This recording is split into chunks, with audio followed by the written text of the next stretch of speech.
কোথায় আছেন? একটা মেয়ে একটা বাচ্চাকে নিয়ে ঢাকা শহরের মিরপুরের ফুটপাতে দাঁড়িয়ে আছে।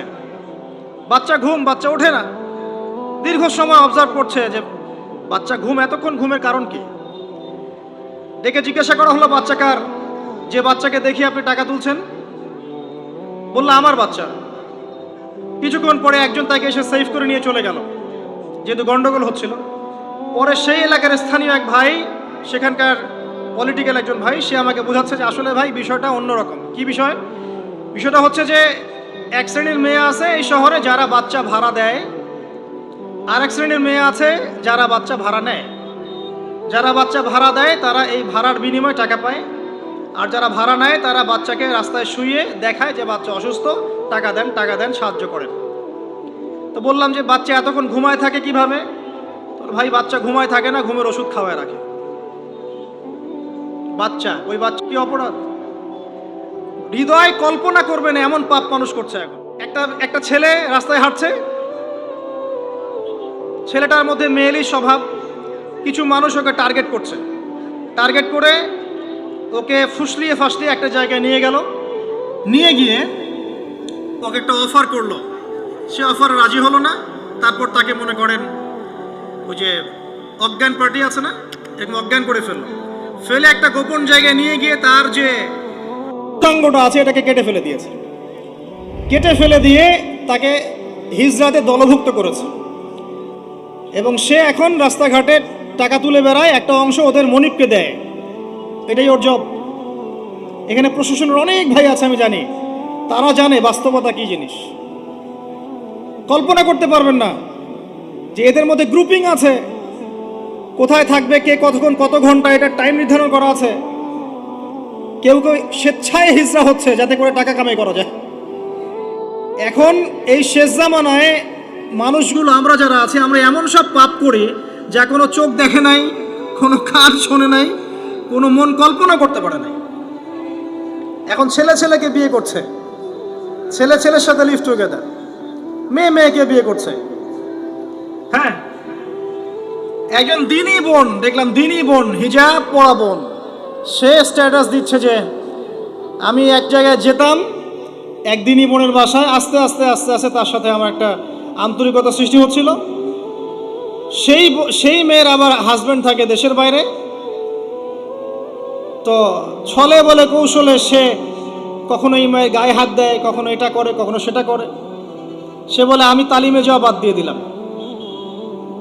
দিনী বোন, আর বাইরের অবস্থা কি তাহলে ভাবেন। এখন যত দিন যাচ্ছে এগুলো বাড়ছে। পাপ আপনি চিন্তাই করতে পারবেন না যে মানুষ এখানে এগুলো পাপ করতে পারে। মেয়ে একসাথে থাকে এবং একসাথে তারা একে অপরের চাহিদাও পূরণ করে। বলবেন যে এগুলো কিভাবে জানলেন? ভাই, ইন্টারনেট সবকিছু জানিয়ে দেয়। এখন এটা জানিয়ে দেওয়ার যুগ। আপনি বাসায় দেখবেন তরকারি রান্না করেছেন, ফেসবুকে দিয়ে দিলেন। কাপড় ধুয়েছেন, ফেসবুকে। স্ত্রীর সাথে বাইকে ঘুরেছেন, ফেসবুকে। মানে আমরা এখন প্রাইভেট লাইফ আর পাবলিক লাইফের পার্থক্য বুঝি না, নিজেরাই সব জানিয়ে দিতে চাই। এখান থেকে জানা যায় মেয়ে একে অপরের চাহিদা পূরণ করছে। বলতে পারেন কিভাবে সম্ভব করার জন্য যে উপকরণের দরকার সেটাও বাজারে চলে এসেছে। এটা শেষ জামানা। আপনি কোন সাইনের অপেক্ষা করছেন? মানুষ, দাড়ি টুপি পরা মানুষকে দেখবেন যে অনেকেই আছে বোনের সম্পত্তি দিবে না, সম্পত্তির অধিকার দিবে না, মেয়েদেরকে পড়াশোনা করাবে না, অনেক কিছুই জুলুম। এদিকে নামাজ পড়ছেন মাশাআল্লাহ, অর্থনৈতিক জীবনে দেখবেন সুদ খাচ্ছে, দাড়ি টুপি বলা মানুষ। আমি আমাদের সমস্যা নিয়ে বেশি কথা বলতে চাই। অন্যরা ইসলাম বোঝে না, তাদের কাছে ইসলামের দাওয়াত এভাবে পৌঁছে নাই। তারা জানে না এর মধ্যে চূড়ান্ত সত্যের উৎস আছে, সমস্ত সমস্যার সমাধান আছে। আমরা তো জানি। তাহলে আমরা জানার পরে আমি দাড়ি রেখে কেন, নামাজ পড়ে কেন সুদ খাবো? এই উত্তরটা আমাকে দেন আগে। আমি নামাজ, 5 ওয়াক্ত নামাজ পড়ে, হজ ওমরা করে, যাকাত দিয়ে আমি কেমন করে ঘুষ নিব? কিভাবে আমি একজন মুসলিম ছেলে হয়ে বিবাহ বহির্ভূত সম্পর্ক করতে পারি? কিভাবে আমাদের মুসলিম পরিবারের মেয়েরা বেপর্দায় বাইরে যেতে পারে? অমুসলিমদের কথা বাদ দেন, আমাদের কথা চিন্তা করেন। আলাইকুম আনফুসাকুম, নিজেদের খবর নেওয়া আগে। এমনও পাপ হচ্ছে এখন, আপনি আপনার কান শোনে নাই, হৃদয় কল্পনাও করে নাই। একটা ছেলে রাস্তায় হাঁটছে, ছেলেটার মধ্যে মেয়েলি স্বভাব, কিছু মানুষ ওকে টার্গেট করছে, টার্গেট করে ওকে ফুসলিয়ে ফাসলিয়ে একটা জায়গায় নিয়ে গেল, নিয়ে গিয়ে ওকে একটা অফার করলো, সে অফারে রাজি হলো না। তারপর তাকে মনে করেন ওই যে অজ্ঞান পার্টি আছে না, এরকম অজ্ঞান করে ফেললো, ফেলে একটা গোপন জায়গায় নিয়ে গিয়ে তার যে পুরোটা আছে এটাকে কেটে ফেলে দিয়েছে, কেটে ফেলে দিয়ে তাকে হিজরাতে দলভুক্ত করেছে। এবং সে এখন রাস্তাঘাটে টাকা তুলে বেড়ায়, একটা অংশ ওদের মনিবকে দেয়, এটাই ওর জব। এখানে প্রশাসনের অনেক ভাই আছে আমি জানি, তারা জানে বাস্তবতা কি জিনিস। কল্পনা করতে পারবেন না যে এদের মধ্যে গ্রুপিং আছে, কোথায় থাকবে কে কতক্ষণ কত ঘন্টা, এটা টাইম নির্ধারণ করা আছে। কেউ কেউ স্বেচ্ছায় হিজরা হচ্ছে যাতে করে টাকা কামাই করা যায়, জানেন কোথায় আছেন? একটা মেয়ে একটা বাচ্চাকে নিয়ে ঢাকা শহরের মিরপুরের ফুটপাতে দাঁড়িয়ে আছে, বাচ্চা ঘুম, বাচ্চা ওঠে না। দীর্ঘ সময় অবজার্ভ করছে যে বাচ্চা ঘুম, এতক্ষণ ঘুমের কারণ কি। ডেকে জিজ্ঞাসা করা হলো বাচ্চা কার, যে বাচ্চাকে দেখি আপনি টাকা তুলছেন। বললো আমার বাচ্চা। কিছুক্ষণ পরে একজন তাকে এসে সেভ করে নিয়ে চলে গেল, যেহেতু গন্ডগোল হচ্ছিল। পরে সেই এলাকার স্থানীয় এক ভাই, সেখানকার পলিটিক্যাল একজন ভাই, সে আমাকে বোঝাচ্ছে যে আসলে ভাই বিষয়টা অন্যরকম। কি বিষয়? বিষয়টা হচ্ছে যে এক শ্রেণীর মেয়ে আছে এই শহরে যারা বাচ্চা ভাড়া দেয়, আর এক শ্রেণীর মেয়ে আছে যারা বাচ্চা ভাড়া নেয়। যারা বাচ্চা ভাড়া দেয় তারা এই ভাড়ার বিনিময়ে টাকা পায়, আর যারা ভাড়া নেয় তারা বাচ্চাকে রাস্তায় শুইয়ে দেখায় যে বাচ্চা অসুস্থ, টাকা দেন টাকা দেন, সাহায্য করেন। তো বললাম যে বাচ্চা এতক্ষণ ঘুমায় থাকে কিভাবে? তোর ভাই বাচ্চা ঘুমায় থাকে না, ঘুমের ওষুধ খাওয়ায় রাখে। বাচ্চা, ওই বাচ্চা কি অপরাধ? হৃদয় কল্পনা করবে না এমন পাপ মানুষ করছে এখন, আপনার কল্পনার বাইরে মানুষের পাপ এখন। প্রিয় যুবক ভাইরা, এগুলো বলতে গেলে অনেক সময় লাগবে।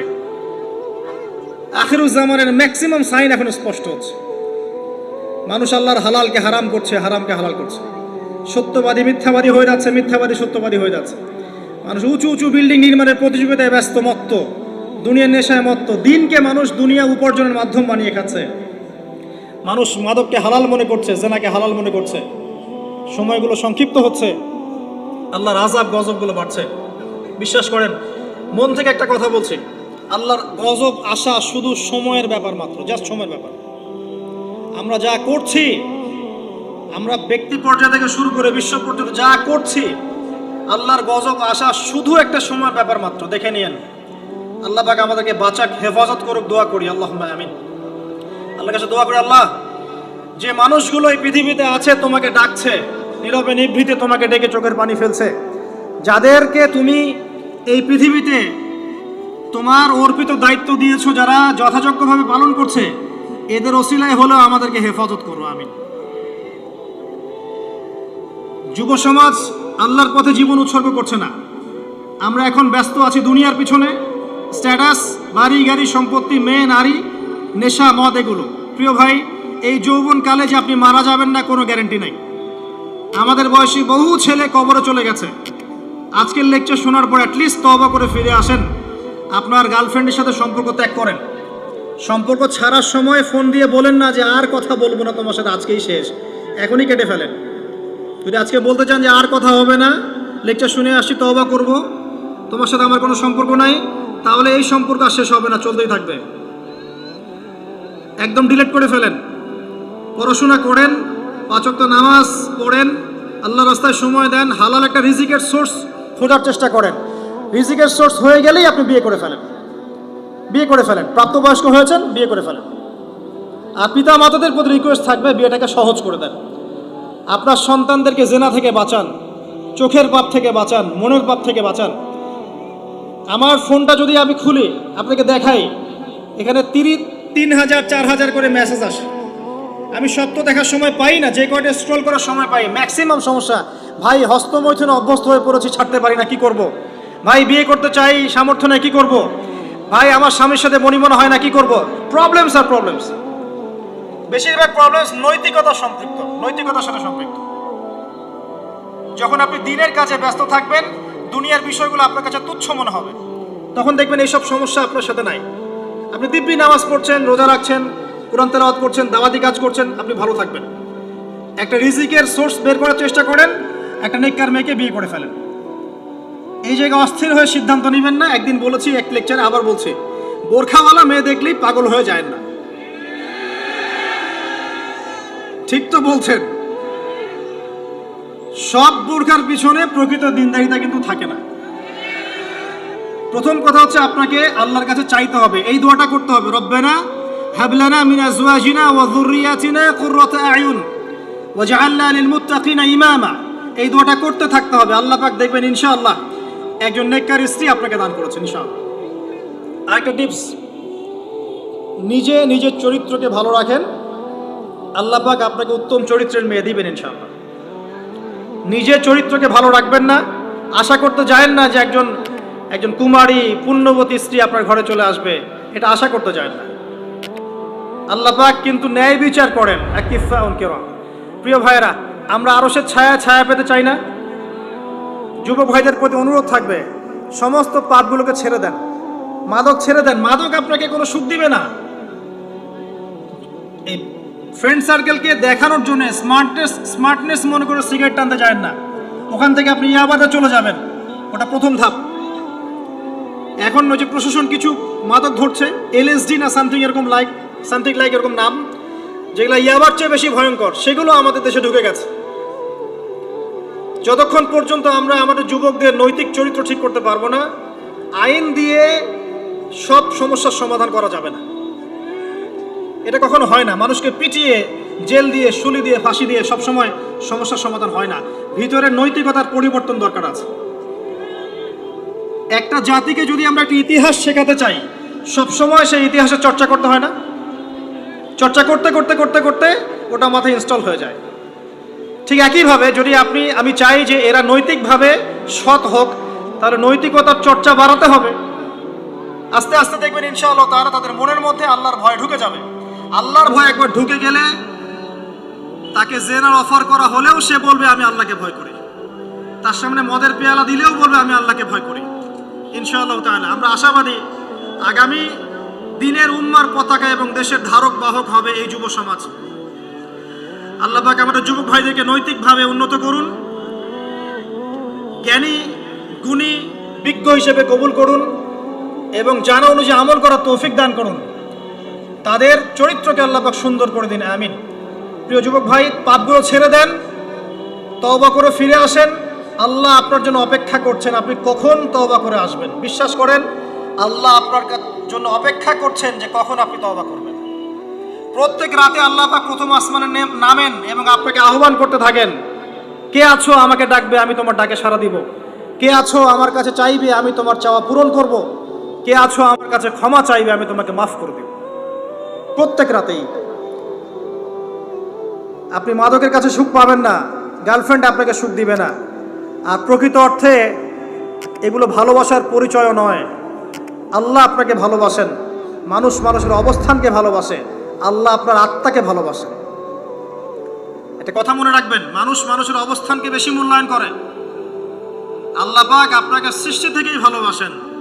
আপনি তওবা করে ফিরে আসেন, আপনার জন্য এই আয়াতের সুসংবাদ। আল্লাহ পাক বলেছেন সূরা ফুরকানের মধ্যে, ইল্লা মান তাবা, যারা তওবা করে ফিরে আসবে, ওয়া আমানা, এবং ঈমান নিয়ে আসবে, ওয়া আমিলা আমালান সালিহান, এবং সৎ আমল সম্পাদন করবে, উলাইকা ইউবাদদিলুনা সাইয়্যাতিহিম হাসানাত, এরাই তারা যাদের গুনাহগুলোকে নেকি দিয়ে পরিবর্তন করে দেওয়া হবে ইনশাআল্লাহ। আল্লাহ পাক আবার বলছেন, যারা তওবা করবে, তওবা করে ফিরে আসবে, ঈমান নিয়ে আসবে, বেশি বেশি নেক আমল করবে, এরাই সেই সব মানুষ যাদের গুনাহগুলোকে আল্লাহ পাক নেকি দিয়ে পরিবর্তন করবেন ইনশাআল্লাহ তাআলা। দ্বিতীয় শ্রেণী তারা যারা তাদের যৌবনকাল আল্লাহর পথে বিলিয়ে দিয়েছে। তিন নাম্বার শ্রেণী হচ্ছে তারা, রাজুলুন, এমন ব্যক্তি, কলবুহু মুআল্লাকুন বিল মসজিদ, যার হৃদয়টা মসজিদের সাথে ঝুলন্ত থাকে। একজন মানুষের মন মসজিদের সাথে ঝুলন্ত কিভাবে থাকতে পারে? মানে প্রত্যেক ওয়াক্ত নামাজের পর পরের ওয়াক্ত নামাজ পড়ার জন্য সে আগ্রহী থাকে। এটাকে বলা হয় মসজিদের সাথে হৃদয়ে ঝুলন্ত থাকা। এই শ্রেণীর মানুষকে আল্লাহ পাক আরশের ছায়া ছায়া দিবেন ইনশাআল্লাহ তাআলা। এটা কি আমরা করতে পারি না ভাই? আল্লাহ পাক আমাদেরকে তৌফিক দান করুন, আমিন। 4 নম্বর শ্রেণী, রজুলান, এমন দুইজন ব্যক্তি, হোক নারী বা পুরুষ, তাহাব্বা ফিল্লাহ, যারা একে অপরকে আল্লাহর জন্য ভালোবাসে। একে অপরকে আল্লাহর জন্য ভালোবাসে, দুনিয়ার স্বার্থে নয়, আল্লাহর জন্য, দ্বীনের স্বার্থে ভালোবাসে। ইজতামা আলাইহি ওয়া তাফাররাকা আলাইহি, একত্রিত হয় তারা আল্লাহর জন্য, বিচ্ছিন্ন হয় আল্লাহর জন্য। অতএব যাকে ভালোবাসতে চান আল্লাহর জন্য ভালোবাসেন। আপনার স্ত্রী, আপনার সন্তান, আপনার বাবা, আপনার মা, যাকে ভালোবাসেন, মহব্বত করেন, আল্লাহর জন্য করেন। লা নুরিদু মিনকুম জাযাআন ওয়ালা শুকুরা, আমরা তোমাদের কাছে কোনো জাযাও চাই না, কোনো প্রতিদানও চাই না, শুধু আল্লাহর চেহারা চাই, আল্লাহর সন্তুষ্টি চাই। আল্লাহ পাক আমাদেরকে আল্লাহর জন্য ভালোবাসার তৌফিক দান করুন। যখন আপনি মানুষের কাছে কিছু আশা করবেন, তখন আপনি পদে পদে কষ্ট পাবেন। আশাবাদ দিয়ে আল্লাহর জন্য ভালোবাসেন, ইনশাআল্লাহ তাআলা দেখবেন আল্লাহ পাক আপনাকে কবুল করেছেন, আমিন। এরপরে রজুলুন, এমন ব্যক্তি, ভালো করে শোনেন, রজুলুন এমন ব্যক্তি, দাআতহু ইমরাতুন যাত মানসাবিন ওয়া জামাল, এমন একজন ব্যক্তি যাকে সুন্দরী উচ্চ বংশের কোন মেয়ে জেনার জন্য আহ্বান করেছে। এমন একজন ব্যক্তি যাকে সুন্দরী উচ্চ বংশের কোন মেয়ে জেনার জন্য আহ্বান করেছে, বা আপনাদের ভাষায় যে আমার সাথে অ্যাফেয়ার করবি, আমার সাথে চা খাবি, আমার সাথে কফি খাবি, আমার সাথে ঘুরতে যাবি, এই টাইপের অফার করেছে আর কি, আমার সাথে আজকে থাক, এই টাইপের। সেই ব্যক্তি বলছে ইন্নী আখাফুল্লাহ, আমি আল্লাহকে ভয় করি। এই ব্যক্তিকে আল্লাহ পাক আরশের ছায়া ছায়া দিবেন ইনশাআল্লাহ। পারা যাবে এটা ইনশাআল্লাহ? এই কথাটা একজন নবী বলেছিলেন, তার নাম কি? ইউসুফ আলাইহিস সালাম। এই সূরার মধ্যে সবচেয়ে বড় যে মিস্টেকটা আমরা করি সেটা হচ্ছে আমরা ইউসুফ আলাইহিস সালামের চেহারা সৌন্দর্য নিয়ে কথা বলি, তাই না? তিনি অনেক সুদর্শন ছিলেন ইত্যাদি ইত্যাদি। তার চেহারার সৌন্দর্যের চাইতে তার আখলাক অনেক বেশি সুন্দর ছিল, এটা আমরা ভুলে যাই। ইউসুফ আলাইহিস সালামের আখলাক বা চেহারার যে আখলাক অনেক অনেক বেশি সুন্দর ছিল। আল্লাহ পাক আমাদেরকে তার মতো চরিত্র লালন করার তৌফিক দান করুন, আমিন। এটা হচ্ছে এক শ্রেণীর মানুষ যাদেরকে আরশের ছায়া ছায়া দেওয়া হবে। আর এক শ্রেণী হচ্ছে রাজুলুন যাকারাল্লাহ খালিয়ান, এমন একজন ব্যক্তি যে আল্লাহকে নীরবে নিভৃতে স্মরণ করে, গোপনে আল্লাহকে স্মরণ করে, কেউ দেখছে না, সে গোপনে আল্লাহকে স্মরণ করে। ফাফাদাত আইনাহু, তার চোখ দিয়ে ঝরঝর করে পানি পড়তে থাকে। প্রিয় ভাইরা, মনে করতে পারেন লাস্ট কবে আমরা আল্লাহকে স্মরণ করে কেঁদেছি? মনে পড়ে? রমজান মাসে কারা কারা আল্লাহকে স্মরণ করে কেঁদেছেন? হাত তোলেন দেখি। মাশাআল্লাহ, আলহামদুলিল্লাহ। আল্লাহকে স্মরণ করে যারা কাঁদতে পেরেছে তাদের জন্য সুসংবাদ, ওই চোখ জাহান্নামের আগুন দেখবে না যেই চোখ দিয়ে আল্লাহর ভয়ে, আল্লাহর স্মরণে অশ্রু প্রবাহিত হয়েছে। খুশি হননি?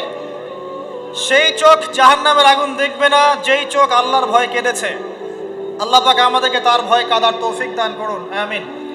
আর সর্বশেষ একজন ব্যক্তি, রাজুলুন তাসাদ্দাকা বিসাদাকাতিন, এমন ভাবে দান সাদাকা করে, ফাখফাহা, এটাকে গোপন করে রাখে, হাত্তা লা তা'লামা শিমালুহু মা তুনফিকু ইয়ামিনুহু, তার বাম হাত জানে না ডান হাত কি দান করেছে। এত গোপনে যে ব্যক্তি দান করে, এই ব্যক্তিকে আল্লাহ পাক আরশের ছায়া ছায়া দিবেন ইনশাআল্লাহ।